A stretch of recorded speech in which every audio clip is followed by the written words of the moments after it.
The Third World War.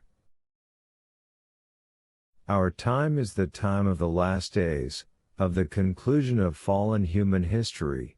That is why the heavenly side and the satanic side have clashed globally in two wars. A third world war will inevitably take place if humanity does not set the right conditions, the most important of which is to recognize and accept the returned Messiah in our time. There are two ways in which this war can be fought. First, Satan and his world can be defeated if all of humanity begins an inner, ideological and spiritual journey, setting the right conditions for separation from Satan and thus allowing God to work fully. God does not seek judgment or the destruction of the world and humanity, as written in the Bible in Ezekiel 33:14-16, but the salvation of everyone.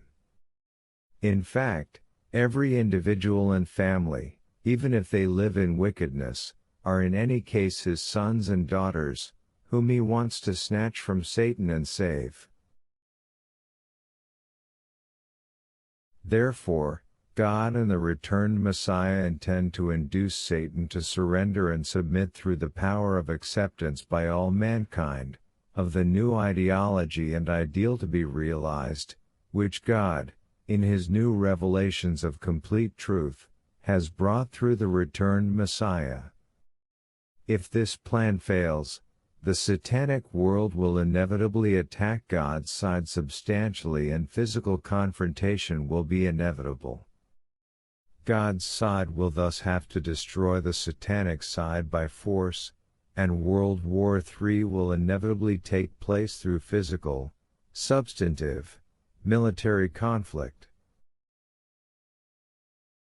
How the Third World War will unfold, therefore, depends on humanity's response to God's will, his revealed ideal and acceptance of the returned Messiah.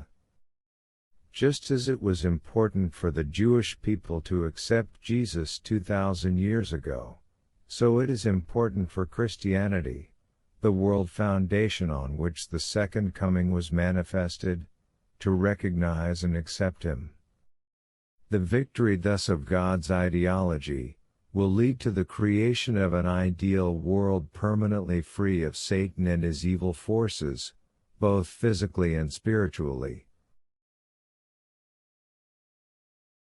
All peoples will revere this by following God's ideology, brought about by the coming of the Christ, freely and joyfully. This will lead to the creation of one world human family and an ideal world as it was meant to be realized, if Adam and Eve did not fall with Lucifer.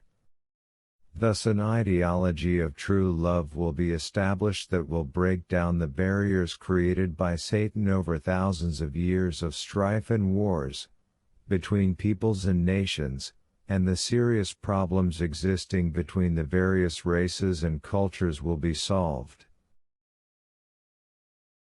The new ideology that God has given us through the returned Messiah gives hope and confidence to mankind to realize an ideal world, because he has brought an especially spiritual inspiration, helping man to change his fallen, evil nature, and to the youth he has given a positive outlook on life.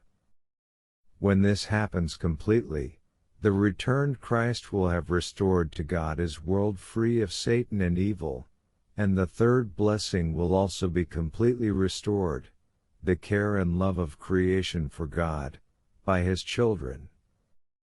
Thus will be realized the ideal world that God originally conceived, but never realized because of Satan and the fall of man. This new ideal world will be the world in which humanity and God will live in love, happiness and mutual care.